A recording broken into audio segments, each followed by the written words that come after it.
بحر قلزم جو حجاز مقدس اور ملک شام کے بیچ میں ہے، یہاں ایک بستی تھی جسے ایلا کہتے تھے۔ حضرت ابو منذر رحمت اللہ علیہ فرماتے ہیں، اللہ پاک کے نبی حضرت ابراہیم خلیل اللہ علی نبینا وعلیہ الصلاۃ والسلام کی پوتی کا نام ایلا تھا، انہی کی نسبت سے اس بستی کا نام ایلا پڑ گیا۔ واقعہ یہ ہوا کہ اس ایلا نامی بستی میں بنی اسرائیل کا ایک قبیلہ آباد تھا۔ یہ لوگ ماہی گیر تھے، مچھلیاں پکڑا کرتے، بیچا کرتے، یہی ان کا کاروبار تھا، یہی ان کا ذریعہ معاش تھا۔ بیچتے اپنے روزی کا اہتمام کیا کرتے تھے، بڑی خوشحال زندگی گزر رہی تھی۔ پھر قدرت کو ان کا امتحان منظور ہوا، ان کے لیے ہفتے کے دن مچھلی کا شکار حرام قرار دے دیا گیا۔ لہذا اللہ پاک نے کلام مقدس میں اس تعلق سے ارشاد فرمایا، لا يسأل عما يفعل وهم يسألون۔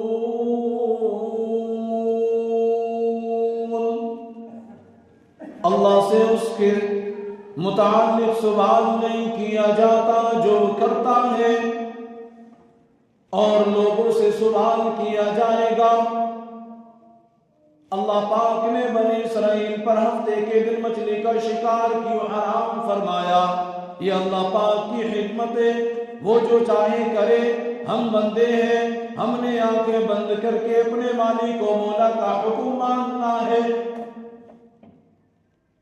خیر، اللہ پاک نے بنی اسرائیل کے لیے ہفتے کے دن مچھلی کا شکار حرام کر دیا۔ اب انہیں آزمائش یہ ہوئی کہ ہفتے کے دن سمندر میں مچھلیاں بہت زیادہ آیا کرتی تھی۔ اتنی مچھلیاں دیکھ کر ان کے دل للچا جاتے، جی چاہتا مچھلیاں پکڑیں، بیچیں، خوب نفع کمائیں۔ مگر ہفتے کے دن مچھلیاں پکڑنا حرام تھا، لہذا دل کی حسرت دل ہی دل میں رہ جاتی۔ کچھ عرصہ تو انہوں نے صبر کیا، اللہ پاک کے حکم پر عمل کرتے رہے۔ پھر انہوں نے شیطان کے حیلے سازی کرنا شروع کر دی، یعنی شیطان نے انہیں حیلہ سکھایا۔ شیطان نے انہیں اپنے مکر و فریب میں پھنسایا، اپنے مکر و فریب کے جال میں ان سب کو پھنسایا، حیلہ سکھا دیا۔ انہوں نے یوں کیا کہ اب گھروں کے قریب بڑے بڑے حوض بنائے، سمندر سے نالیاں کھینچ کر حوض تک لے آئے۔ ہفتے کے دن جب مچھلیاں زیادہ ہوتی، نالیوں کے منہ کھول دیتے، مچھلیاں ان کے ذریعے حوض میں آ جاتی، اگلے دن یہ انہیں پکڑ لیتے۔ یہ بھی اللہ پاک کی نافرمانی ہی تھی۔ انہوں نے صرف اپنے دل کی تسلی کے لیے ایسا کیا، ورنہ ظاہر ہے مچھلیاں پکڑنا منع تھا۔ چاہے جال ڈال کر پکڑتے، چاہے حوض کے ذریعے قید کر لیتے، دونوں صورتوں میں مچھلیاں تو پکڑی گئی۔ لہذا انہیں سمجھایا گیا، دین کا درد رکھنے والوں نے انہیں نیکی کی دعوت دی، انہیں بتایا جو تم کر رہے ہو یہ غیر شرعی حیلہ ہے، یہ محض ایک بہانہ ہے، تم اللہ پاک کی نافرمانی کر رہے ہو۔ مگر یہ نہ جانے اور نہ مانے، اللہ پاک کی نافرمانی کرتے رہے، گناہ چھوڑنے اور توبہ کرنے کو تیار نہ ہوئے۔ آخر ان کی مسلسل نافرمانی کے سبب اللہ پاک کا قہر ان پر برسا۔ ایک صبح کو دیکھا گیا نافرمانوں کے چہرے مسخ ہو چکے ہیں اور یہ سب بندر بن چکے ہیں۔ جو نافرمان تھے وہ سب بندر بن چکے ہیں۔ ان آیات میں اسی واقعے کا ذکر ہے، ارشاد ہوتا ہے وَلَقَدْ عَلِمْتُمْ، اور یقیناً تمہیں معلوم ہے، اے بنی اسرائیل تم جانتے ہو، تمہارے بچے بچے کو معلوم ہے، کیا معلوم ہے؟ اللہ کا قرآن کہتا ہے الَّذِينَ اعْتَدَوْا مِنْكُمْ فِي السَّبْتِ، وہ لوگ جنہوں نے تم میں سے ہفتے کے دن میں سرکشی کی، ان لوگوں کا واقعہ جنہوں نے ہفتے کے دن شکار کر کے سرکشی کی، حد سے بڑے، پھر کیا ہوا؟ تو سنو، اللہ کا قرآن کہتا ہے وَقُلْنَا لَهُمْ كُونُوا قِرَدَةً خَاسِئِينَ، فرمایا تو ہم نے ان سے کہا دھتکارے ہوئے بندر بن جاؤ۔ روایات کے مطابق اللہ پاک کا قہر برسنے سے یہ سب نافرمان بندر بن گئے، یعنی ان کی شکلیں بگاڑ دی گئیں، عقل بھی سلامت تھی، حواس بھی درست تھے، بس بولنے کی طاقت نہ تھی اور جسم بندروں جیسے ہو گئے تھے ان کے۔ حکیم الامت مفتی احمد یار خان نعیمی رحمت اللہ تعالی علیہ نے اس جگہ فرمایا بندر ایک خوبصورت جانور ہے، بعض لوگ اسے پالتے بھی ہیں، اس کی بچکانہ حرکتیں دیکھ کر خوش بھی ہوتے ہیں، مگر یہ قوم جنہیں بندر بنایا گیا یہ عام بندروں جیسی خوبصورت نہ تھی، یہ عام بندروں جیسی خوبصورت قوم نہ تھی، بلکہ فرمایا خاسئین، دھتکارے ہوئے ہو جاؤ۔ یہ دھتکارے ہوئے ذلیل قسم کے بندر بنے، ان کے جسم سے بدبو نکلتی تھی، کوئی ان کے قریب نہیں آتا تھا، یہ عام بندروں جیسی حرکتیں نہیں کرتے تھے، بس تم ہلاتے روتے رہتے تھے، جو ان کو دیکھتا تھا ان پر لعنت کرتا تھا۔ یہ 3 دن تک یوں ہی ذلت کے ساتھ زندہ رہے، پھر فنا ہو گئے، تمام کے تمام تباہ و برباد ہو گئے۔ اور مسلمانوں، یہ واقعے سے ہمیں بہت سارے سبق سیکھنے کو ملتے ہیں۔ پہلا سبق تو قرآن کریم ہی نے ہمیں سکھا دیا، واضح قرآن پاک میں فرمایا گیا فَجَعَلْنَاهَا نَكَالًا لِمَا بَيْنَ يَدَيْهَا وَمَا خَلْفَهَا وَمَوْعِظَةً لِلْمُتَّقِينَ۔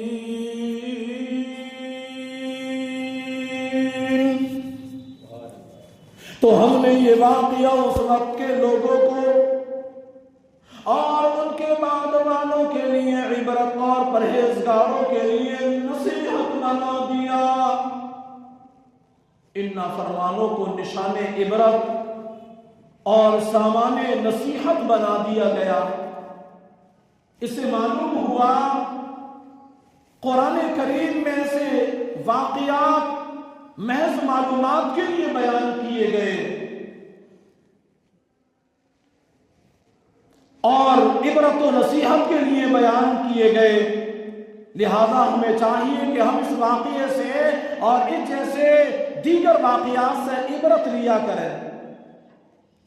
صحابی رسول حضرت عبداللہ بن مسعود رضی اللہ عنہ فرماتے ہیں اور بے شک سعادت مند وہ ہوتا ہے جو دوسروں سے عبرت پکڑتا ہے، نصیحت لیتا ہے، یعنی جو دوسروں کا انجام دیکھ کر عبرت لے، نصیحت حاصل کرے، اپنے آپ کو سنوار لے، بڑا سعادت مند ہے وہ،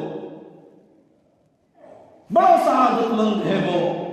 شیخ سعدی شیرازی رحمت اللہ علیہ ایک شعر میں فرماتے ہیں جس کا مفہوم یہ ہے کہ دوسروں سے عبرت لیا کرو، ایسا نہ ہو کہ تمہیں دوسروں کے لیے نشان عبرت بنا دیا جائے۔